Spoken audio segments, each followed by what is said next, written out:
You are listening to the Intrepid radio program with Scotty Roberts. Intelligent Talk.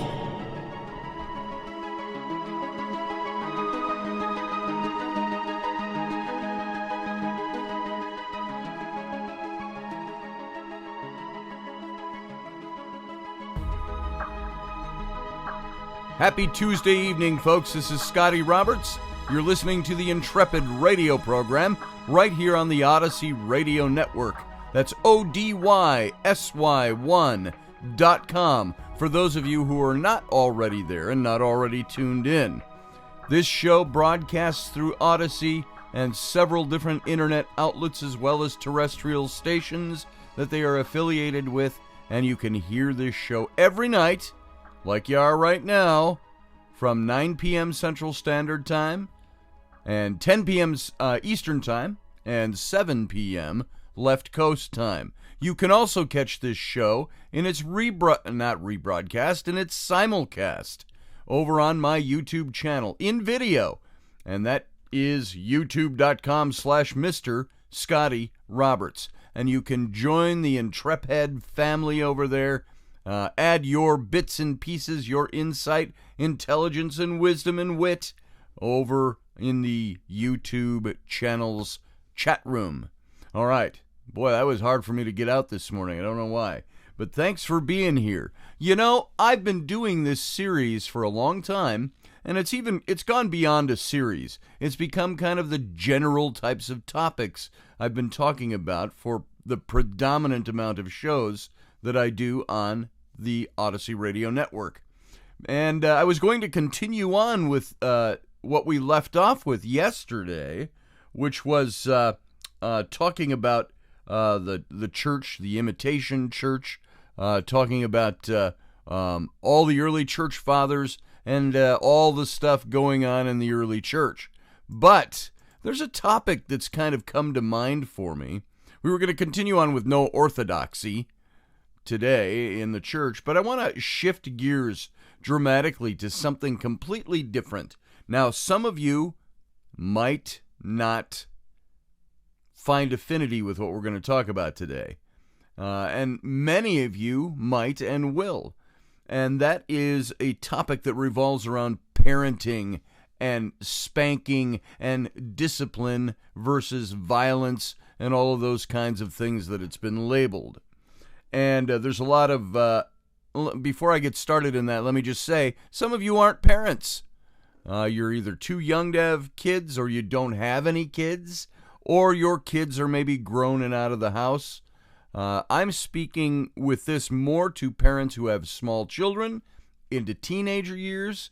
And so all of those of you who are here listening that maybe aren't any of those things, you aren't a parent in those categories, that's okay. There's still a lot of good information here for you to glean. And I would love to get your input, because if you're not a parent, never have been a parent, maybe you've got some insights into this, not from an experiential standpoint, but one from a point of view that you might hold. Some of you might be parents who have had kids that you've gone through the parenting stage with, and they're now up and out of the house, and perhaps you have some insights to shed on that as well. Come on over to the chat room if you'd like to listen to the simulcast and add your views there.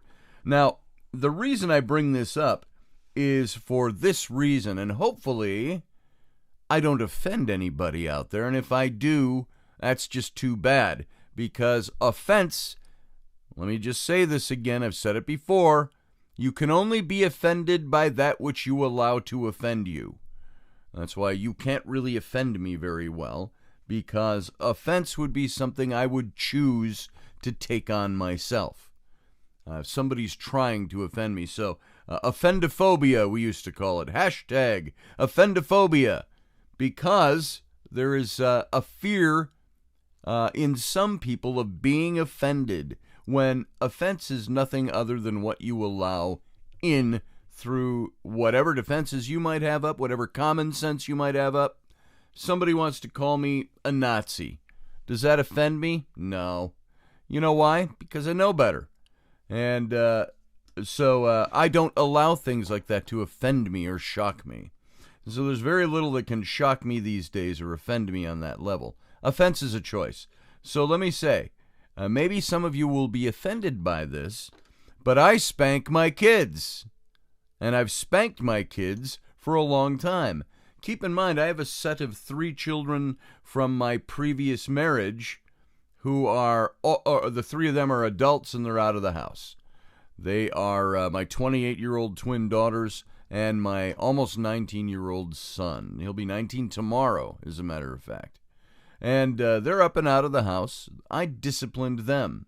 There was spanking used. Now, I will say this, for the record, my twin daughters were damn near angelic.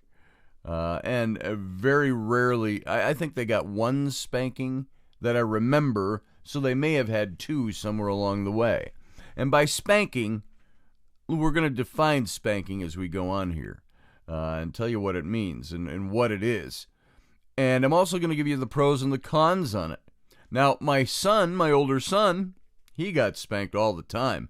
There were times I wanted to just spank him preemptively to let him know, you're going to violate standards today again. I know it, so I'm going to give you a spanking. And so it all depends on the child, and it depends on what they bring to the table and what you bring to the table as a parent. And now my 3 kids with Rainey, my current 3 children, I have a 10-year-old boy, an 8-year-old daughter, and a 5-year-old daughter. 10-year-old boy pisses me off royally some days. And it's mostly with the, no, I don't want to do that, when he's given a direct mandate to do something. Cleaning his room is one of them, but I don't spank him for not cleaning his room. I also have a firm belief, by the way, that spanking is ineffective after a certain age. Spanking is used to get attention. It's not used to, as some people would say, spanking is just violence because you're being physical. Well, you know what? No, it isn't. Spanking is discipline if it's done right. Now, there are some times you can spank with common sense intact. There's sometimes that you want to spank when you're really pissed off, and that's probably the worst time to spank somebody. I just spanked my little 5-year-old the other day. She got swats on the butt for bad attitude, for mouthing off. And by the way, her name is Ellery, but we like to refer to as the Empress of the Universe. She is the focal point of the universe. All universal bodies orbit around her. And if that doesn't take place on any given issue, she will go into the most ungodly tantrums that you'd want to see.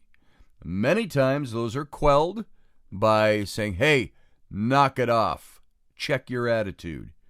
And sometimes it is the accumulated weeks and months of dealing with this and seeing not much change, and it starts to piss you off. And so your reaction gets a little more terse each time. What we have to do as parents is make sure we don't.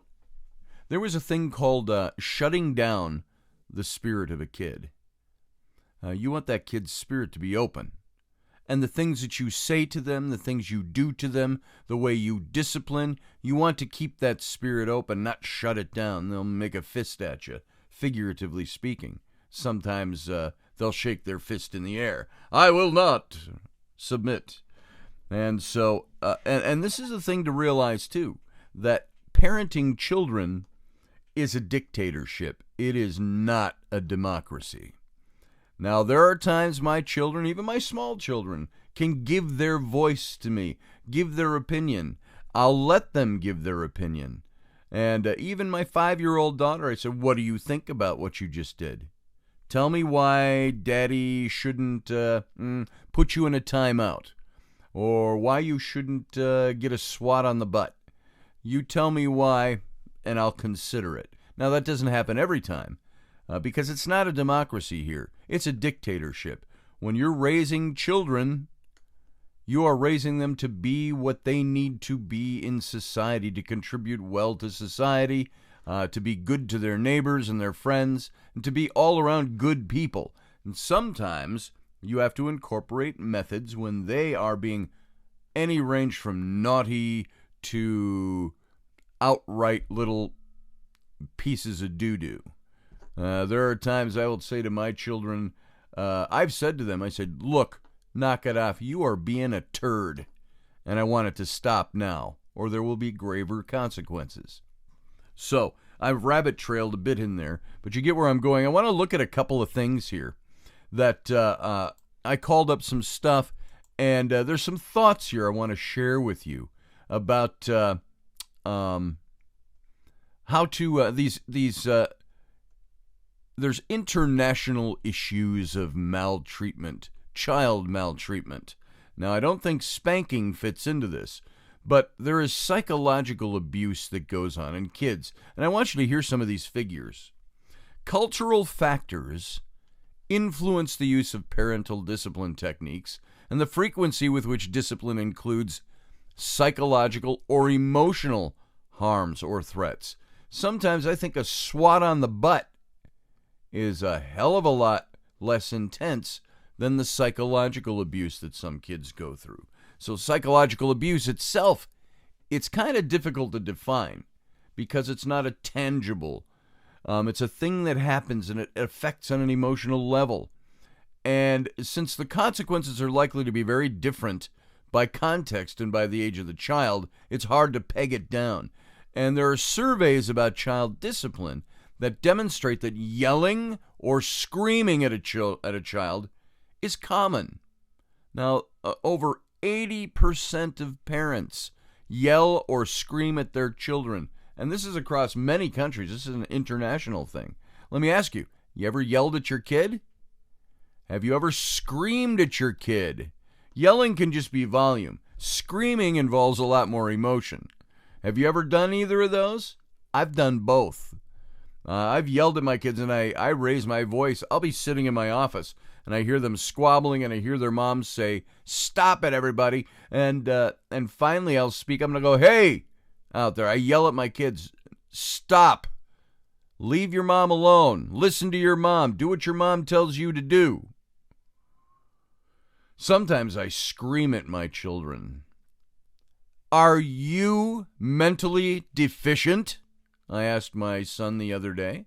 And I asked him that, not because it's not that same thing as saying, "You're stupid," which is a bad thing to do to your kids on a psychological level. You do not want to instill in them that kind of thinking. So I say to my kids, when I said to my son the other day, "Are you mentally deficient?" It was because, and I gave an explanation for why I said what I said, which is one of the most important factors in any kind of discipline, is letting your kids know why you are doing it, what they did, after warnings, why they've arrived at the disciplinary stage, so to speak. They have mounted the disciplinary wharf, and they're getting on the boat to leave the harbor. And so I said to my son, I said, "Are you mentally deficient?" "No."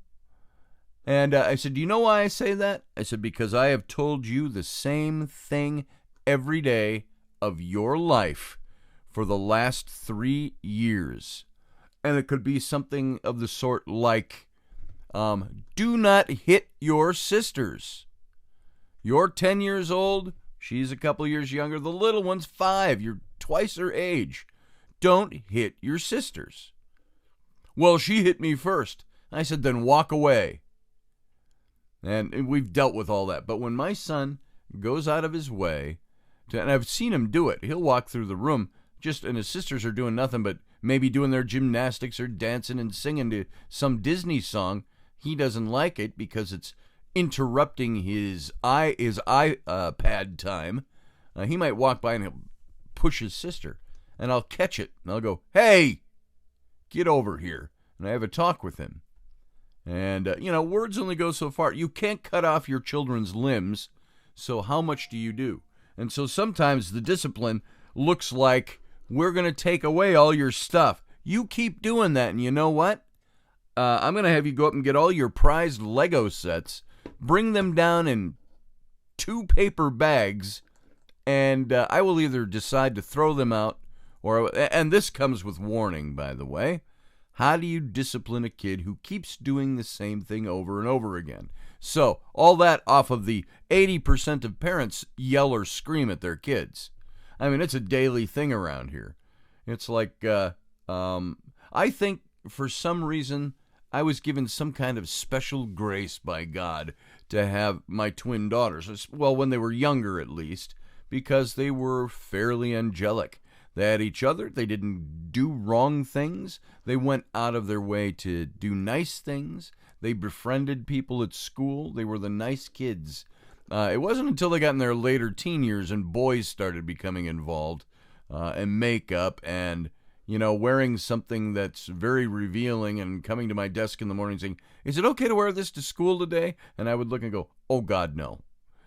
You got to change something." And I would put them in a gunny sack if I'd had my choice.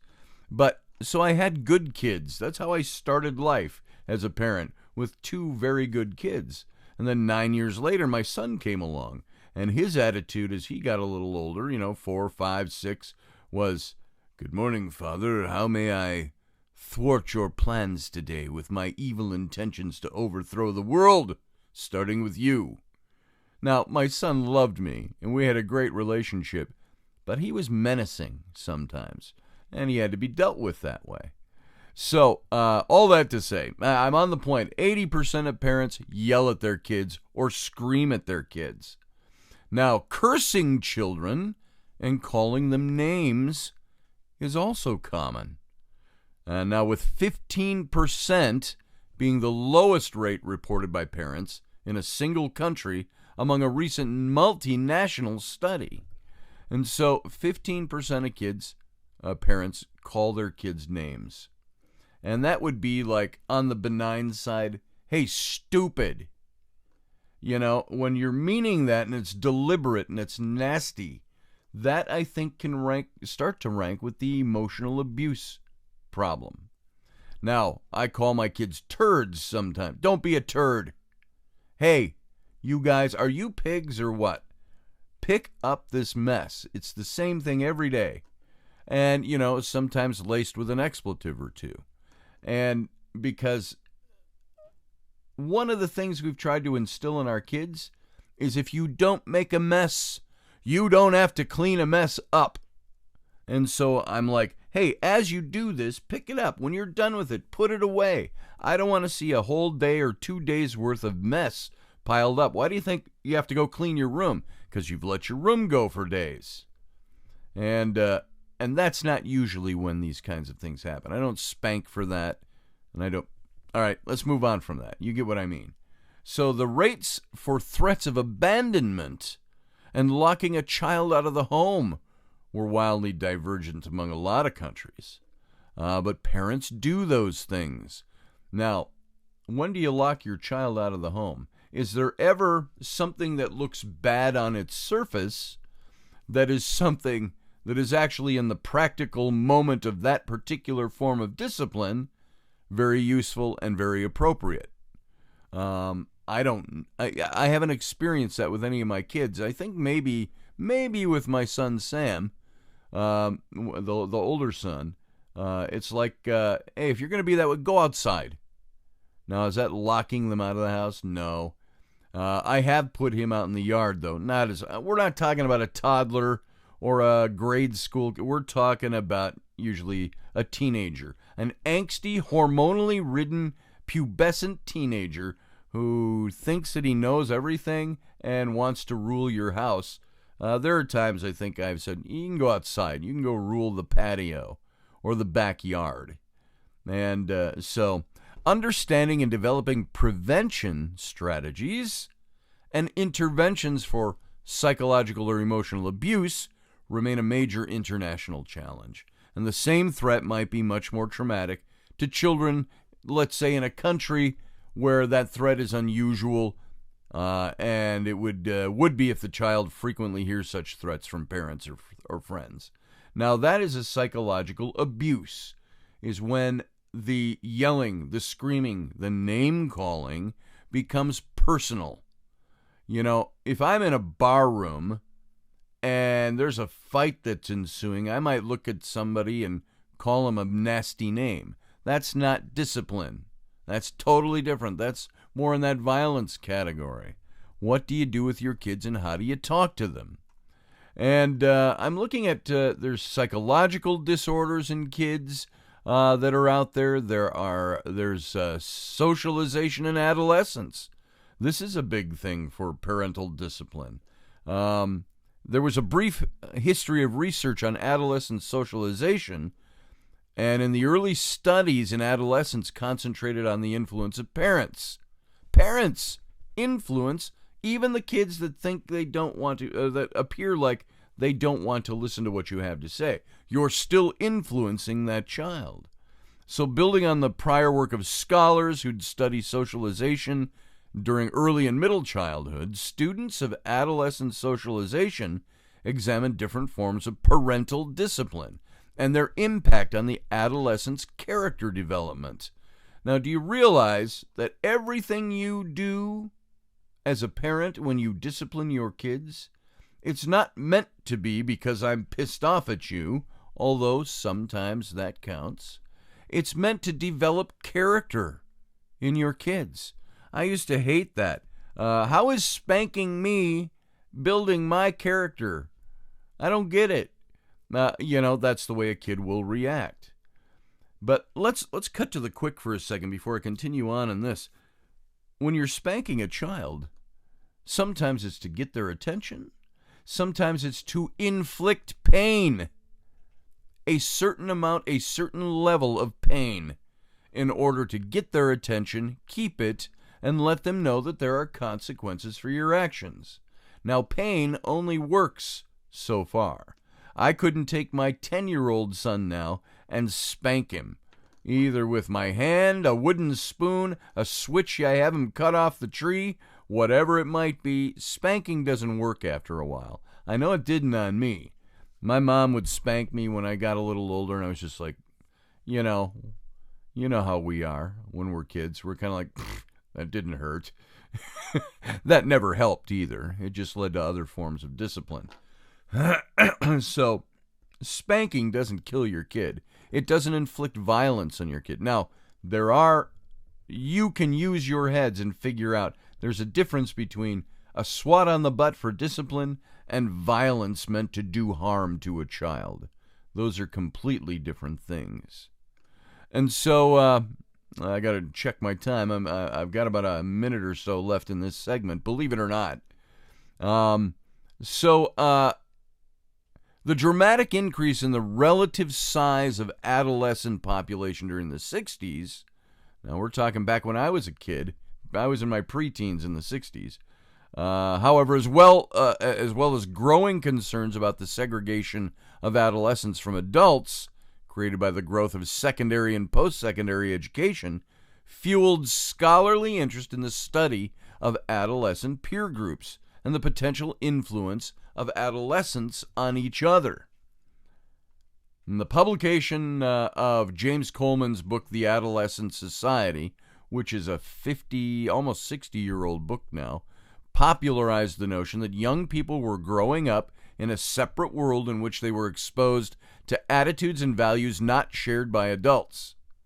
Now, warnings about the development of a counterculture provided the impetus for much of the socialization research conducted during the 60s, the 70s, the 80s, the 90s, on such topics as peer pressure, generation gaps, how to interact with your peers, and things like that.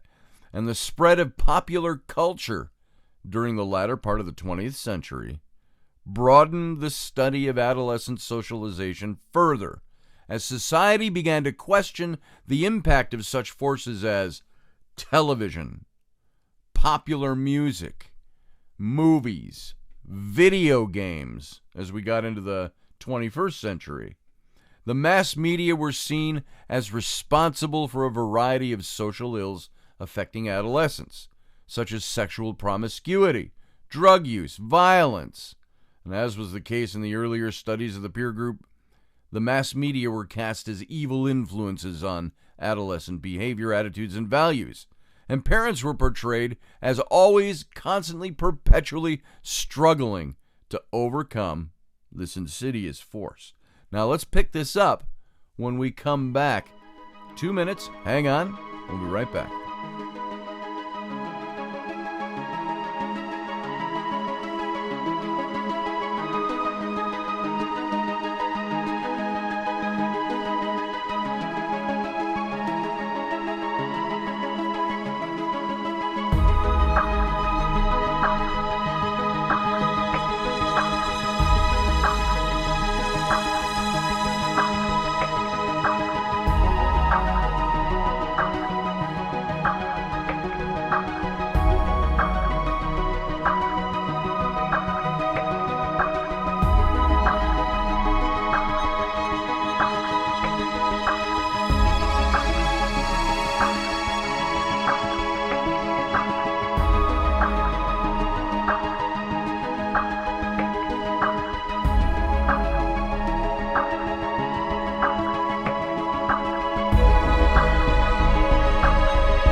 Hey folks, thanks for sitting through the break. This is Scotty Roberts. You're listening to the Intrepid radio program right here on the Odyssey Radio Network. That's ODYSY1.com.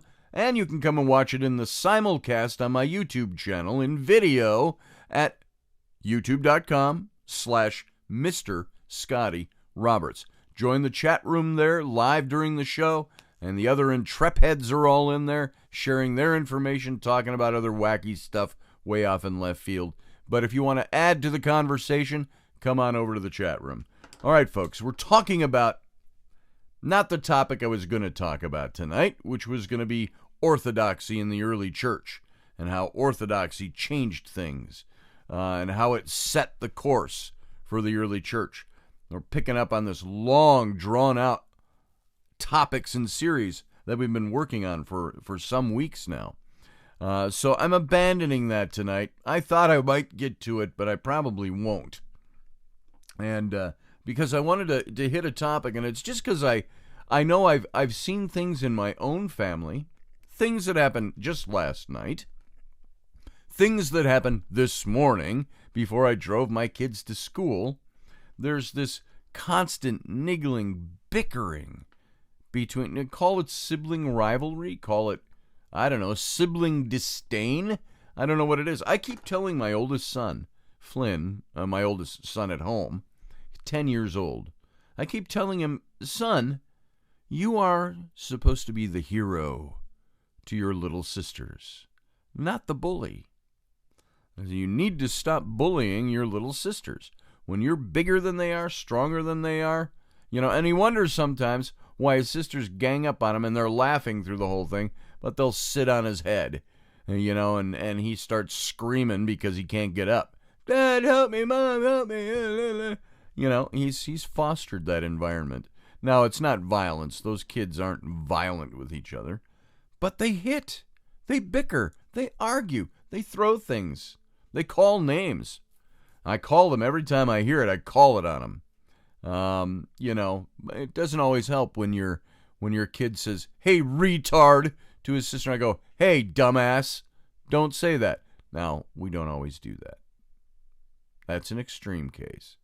But it happens. Parents yell and scream. Yesterday, my daughter, I spanked her last night. I gave her 3 swats on the butt with my bare hand. But half of the frustration was not just, sometimes they walk by and you give them a swat on the butt. Knock it off. That's enough of that. And it sends the message. Sometimes you can try everything in the book and that message doesn't connect to the brain cells. Last night, my little girl needed a little swat on the butt. So I took her by the arm, and I went to swat her butt, and she turns around. So she's facing me, so I can't reach the butt. I'm like, stop it, take your medicine. Then it starts to turn into not a momentary flash of discipline that takes them a little bit by surprise, inflicts a little bit of a sting, and they realize Mom and Dad are serious. But then she starts fighting me. It's the kicking and screaming and flailing. And then she's down on the ground, rolling and kicking. Finally, I just took her. And I said to myself, I probably said out loud, "Damn it, child." And I finally physically turned her over and gave her 3 swats on the butt. Then I stood her up. And I said, "Message delivered." I said, "That's enough. You will not talk to your mom that way. You will not end whatever the crisis was at the time." You know what that child did the rest of the night? That child was just clinging to me. What it did, it broke down the attitude for a minute and said to that child, "You are 5. You are freshly 5. You do not talk to your mom and dad the way you do, and you do not do what you did. You don't throw something across the room because you'd rather not pick it up." Things like that. And so I inflicted discipline on my child. So what about this spanking thing? Let's get into that. Is spanking wrong? Do you spank your child? And by spanking, I mean spanking can take on, I got a back scratcher here. There's times I've And that stings. There's times I've spanked my kids on the butt with that. That's enough. And it's not usually a regimented, you will now walk the green mile, walk in the green mile. Had their last meal, coming to Dad's office to have Dad put him over his knee, spank him with the wooden spanking stick. It's not usually how it happens. Spanking usually ends up being a, what's the word I'm looking for? A spur of the moment thing, spontaneous. Now it's not without forethought, general forethought that I'm going to spank my kid if he does something wrong. But spanking isn't always appropriate. However, there is a school of thought out there that says spanking is wrong altogether because it promotes violence. I'm looking at one of these psychological sites, Psych Central, put up an article, Why Shouldn't You Spank Your Kids? Here's 9 reasons. All right. A recent study, they say, reveals a connection between spanking in childhood and mental health diagnosis later in life. Whether or not you agree with the findings, let's present 9 reasons spanking is never a good idea. Now, folks, let me put a disclaimer in here. Listen to me closely. These are not my 9 reasons. These are reasons that some of the current child psych out there will tell you, which, by the way, is controversial because current child psychology has more than one point of view on spanking.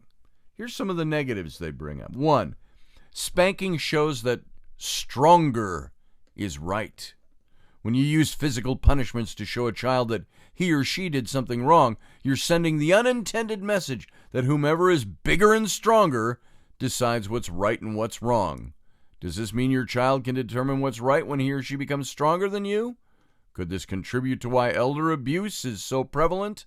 Maybe in some cases. I'm going to debunk number 1. Spanking does not show that stronger is right. Spanking shows that authority and those in authority over you sometimes have the right to institute corporal punishment. Now, can a 5, 6, 7, 8, 9-year-old articulate that if you're going to spank them? No, not always. They say, maybe they think my dad's stronger than me, that's why he can spank me. But I think spanking can show that stronger is right if there is no parental guidance that goes along with it. No explanation. I will tell you this. Every time I spank my child or have spanked my child, whether it has been out of pure common sense, clear-headed thinking, or whether I have done it because I've been pissed off by my child's attitude and their attitude toward me, I always take that child aside after a couple of minutes and I say, hey, do you understand why Dad spanked you? Do you understand why you got that swat on the butt? Let me tell you. And I'll tell them, I want you, and for the little ones, I want you to be a good person. And I needed to get your attention because you were kicking and screaming. We had to stop that. And Dad loves you no matter what. And I always give him a hug. And sometimes they don't want the hug. It's like, F off, Dad. It's kind of the attitude I get sometimes. And I just give them space. It's like last night, I started telling this before the break. I spanked my child last night. Well, I think I said it after the break. That's the one where I had to turn her over and spank her because she was kicking so much. You know what that child did the rest of the night? That child wanted to be by my side, wanted to be with me, wanted to cuddle with me. She fell asleep on the sofa next to me, and we ended up, the both of us, sleeping on the sofa all night. And she woke up. I think she's slept until 9:30 this morning. And so my child wanted to be close to me. Now, is that because maybe they felt that, oh, Dad hates me because he spanked me? No, I found that my child, after any time there is discipline added, a harsh voice, a spank on the butt, a slapping of the fingers, a taking away a toy, whatever it might be, that child will eventually come around because they know you love them. If you do it the right way, spanking does not show that stronger is right, except and only in cases where a parent is not spanking for discipline, not spanking to instill character, not spanking and loving their child through it. Maybe that's the only time you're going to see spanking that shows that strong is right and that they grow up thinking that. Number 2 of one of their 9 reasons. Spanking demonstrates that older people have a right to hit younger people. That's a bunch of B's and BS's and S in my book. They say you're sending the message that older, bigger people have the right to hit younger, smaller people. This is really a reiteration of number 1, which is saying strong is right. And this is especially confusing when you're disciplining a child for hitting someone. What do you think can happen when your child grows to be bigger than you? So if I discipline my son for hitting someone, there's times I want my son to grow up, and when he's out with his buddies at age 40, and they're having a couple of beers together, and I want him to laugh and recite the times he grew up fearing the long arm of his dad, who would reach out and thwack him upside the head and say, "Knock that off." Did you hit your sister again? Would you like it if I hit you right now? No. I said, good. Thwack. Don't hit your sister. All right? I don't always do it that way. I had him once go up and get all of his Transformers, which he collects. And I said, I want every one of your Transformers in a paper bag. And he went up and filled up a big paper bag full of Transformers. I said, these are mine now. I said, think of that next time you go to hit your sister. Now, he eventually earned them back. But for all practical purposes at that point, he thought he was never going to see those things again.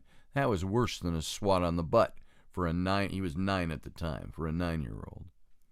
So, number 3, spanking gives the example that violence solves problems. No, it doesn't, because spanking, number 1, is not violence. If a good parent is disciplining with spanking, a good parent is going to differentiate for their child, not on the spot while you're doing the spanking, but throughout their life, that violence is a very different thing than discipline. They're saying that spanking shows children that violence is an appropriate way to solve life's problems. Spanking, folks, is not violence. They're saying that I'm basically saying, if I don't like what you do, then I'm going to hit you. No, that's not it. Hitting somebody, when you're at the playground at school and the bully picks on you, does he reach around and swat you on the butt? No, he punches your face. That's 2 completely different things. So physically punishing your child, they're saying, can be perceived as a form of bullying, sending the message to your child that this is an effective way to get others to do things your way. And let me say something here. This stuff is being said from the perspective of, I think that they are talking about parents who don't know how to discipline their kids, who don't know how to raise kids properly, who don't look into better ways of raising their kids.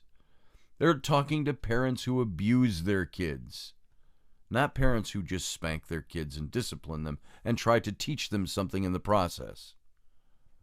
Number 4, spanking damages self-esteem. Well, my response to that will be, well, good. It should damage their self-esteem in that temporary moment when that's being done. They're saying that children are hit by the very people who are supposed to protect them. It causes a child to question, you know what? Child will question, what's wrong with me? Self-esteem is a critically important and fragile thing. Again, you're talking about abusive parents who commit violence against their kids, not a parent who, in good conscience, spanks their kids, which is not violence, in order to sometimes get their attention and teach them a lesson. That child will not leave a spanking thinking that, what's wrong with me?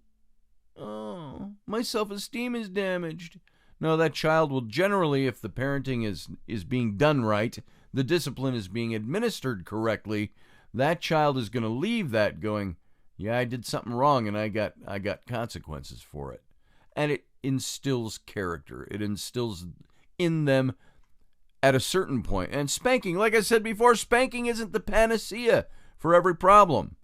But when it's incorporated, it's sometimes necessary to get your kids to think. Now, number 5 from this list, spanking can increase the likelihood of developing mental health symptoms. They say, according to this new study, links have been found from later mental health diagnoses to higher incidence of childhood spanking for disciplinary purposes. And this author said, I'm willing to bet that when spanking your child, your intention wasn't to create long-term psychological problems. Maybe not. Maybe not. But spanking also goes along with other ways of parenting correctly, of looking at ways to discipline your kids and treat your kids the right way and instill character in them. They go on number 6, spanking damages your relationship and trust. Do you remember being hit as a child? Yeah, by bullies. Do you ever remember thinking afterward, I'm so thankful my parent loves me enough to hit me? No! Oh my God. This is such faulty psychological mumbo-jumbo psychobabble thinking about parenting and discipline. I hate you, or some version of an anti-relationship building comment. Of course, that doesn't last long if parents do an overall good job at parenting. Boom! They admit that themselves. However, they say spanking can shake the foundation of trust between you and your child. I'm sorry, no it doesn't. You know what spanking does? Spanking lets that child know my parent will give me a swat on the butt if I don't shape up. I think even a small mind has a cognitive resonance that can understand the idea of what a spanking is versus being what hit is. This is all predicated on that spanking, touching somebody physically with an intent to discipline is some kind of violence. It's not. They go on, 7. No one can learn when they are afraid. Yeah, they can. I got to tell you what. If I'm afraid the bridge is going to collapse, the bridge that's waving in the wind is going to collapse, you know what I learned from that? I don't walk on it. So they're saying here the work of Bruce Lipton has shown us that it's biologically impossible to learn and implement higher order thinking when fearful. Yeah, it is. If you live in a state of constant fear, spanking is momentary. It's not a lifestyle. If my kid gets spanked for everything, perhaps then yes. If my kid is abused while I'm spanking them, and it's not meant to instill character, but to vent my anger, yes, kids can learn to be afraid of their parents. Kids don't like getting hit. Parents don't like getting hit. But spanking is not getting hit. He goes on, or this author goes on, number 8, spanking reduces the influences you have with your children. And the author says, I've always said relationship is the root of all influence. And you know what? Sometimes spanking is part of the relationship you have with your child. So, when you think, she goes on, when you think of those people you listen to, trust, seek out for advice, it's those people who support and encourage you, not generally those who smack you down. See what they're doing? They're equating spanking with smacking down our kids. They put it on the tail end of, these are the people who look to you for support, who bring their questions to you. You know what? That's not generally the time when anybody spanks.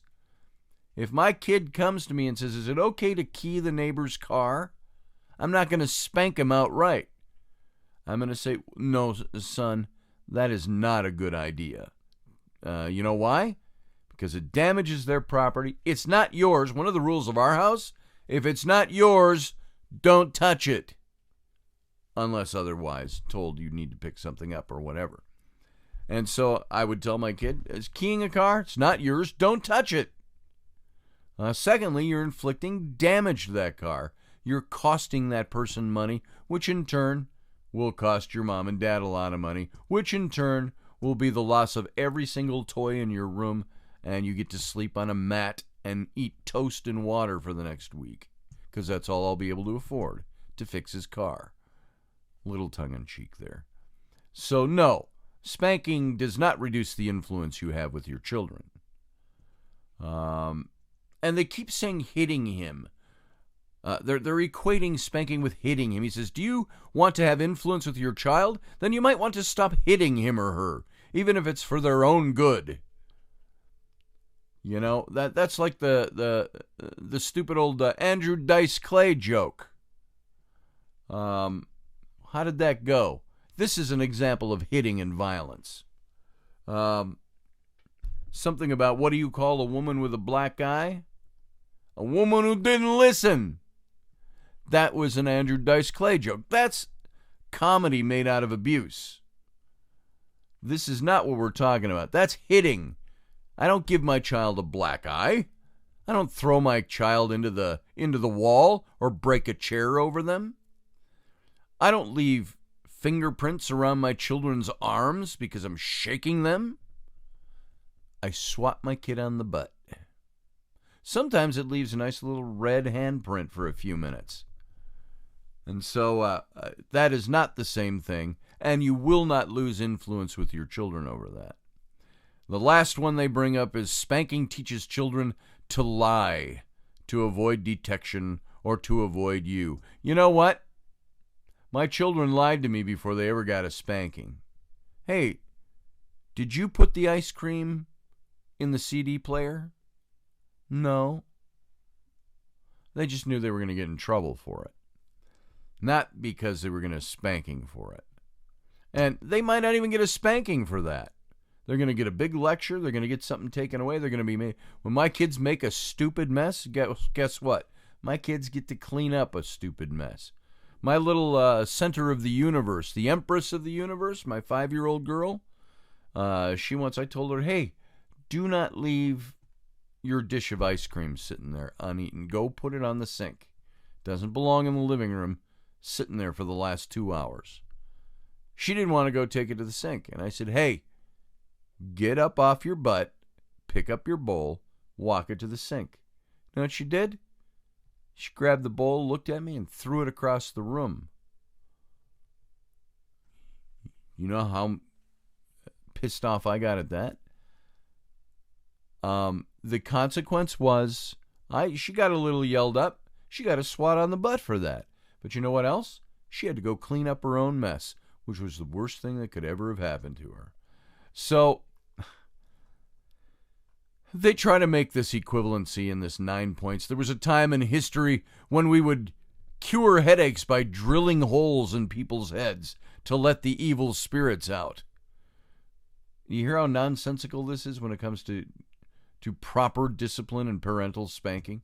There was also a time when we sent messages via Pony Express and or telegraph. These were effective for the time because it was the best we knew how to do with the information available to us. And we no longer spank children to have them understand the error of their ways.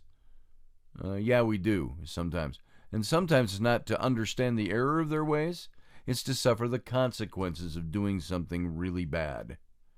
You get a spanking.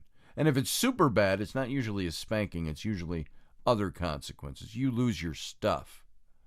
So now this is the view of one side of child psychology, that spanking is inappropriate because it's hitting, because it's violent. But you know what? Spanking can be an appropriate form of discipline, an appropriate form of child discipline. Now we've only got a few minutes left here, but if you look back, you remember back a couple of years, running back Adrian Peterson, the Minnesota Vikings. He was arrested for allegedly abusing his 4-year-old son. And that, once again, it sparked the debate over whether spanking is an appropriate form of discipline. Though some contend that any form of physical correctness equates to child abuse, there's a giant chasm between a mild spanking appropriately administered by a disciplining parent, out of love and out of control, and versus an out of control parent who's venting their emotions by physically abusing a child. Huge difference.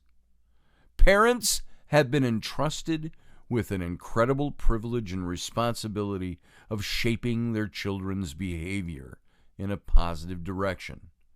Unfortunately for us, each of us enters that world with desires that are selfish, unkind, harmful to others and ourselves. We all have those tendencies. Spanking, then, can be one effective discipline option among several in a parent's tool chest as they seek to steer their children away from negative behaviors, guide them toward ultimately becoming responsible, happy, healthy adults. That is the goal of spanking. It's not to inflict pain for inconveniencing me or pissing me off, although sometimes I've wrongly spanked. I've swatted on the butt because I'm pissed off. But sometimes it is the way, most of the time, it's supposed to be, let me even rephrase that. All of the time, it's supposed to be a process by which we seek to steer our kids away from making bad decisions. And it's vital that spanking is administered with proper guidelines. The reports about punishment meted out by Adrian Peterson and his son, and the consequent injuries his son suffered, indicate his behavior on that occasion was far outside the boundaries. Your kids shouldn't suffer injury from being disciplined to do right and good. So these kinds of experiences are why the whole issue is fraught with controversy. This is why we had the 9 points we just read. So properly understood and administered, spanking is probably the most effective as a deterrent to undesirable behavior for younger preschoolers. Never for infants. An infant's not at that stage. And rarely for adolescents and pre-adolescents. Reasoning and taking away privileges often simply don't work with kids in the smaller age. As children age, spanking should become less frequent as other types of consequences, which is what we do here in this household, which is what everybody should do. Generally speaking, corporal discipline should only be applied in cases, and this is the crux, in cases of willful disobedience to the parent or defiance of authority, never for mere childish irresponsibility. And it should never be administered harshly, impulsively, or with the potential to cause physical harm. Along those lines, we have to look at the precautions and use alternative forms of discipline. There's never an excuse or an occasion to abuse a child. So for parents who choose to spank, the proper philosophy and approach is extremely important.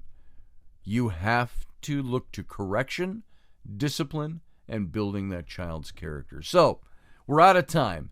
Do you spank? Spanking is not the same as violence. It's not the same as hitting. This wasn't supposed to be solely about spanking. It's talking about the way we discipline our children. So those of you who have ideas on this, you can write me. You can mention it in the chat room, even though we're about at the end of the show now. And I want to thank you for being here. Thank you for listening. Maybe, depending on the kind of response I get on this one, maybe we'll do more on this later. So think about the way you parent, if you're a parent. And that's all I got to say on that for now, because we got to go. Good night.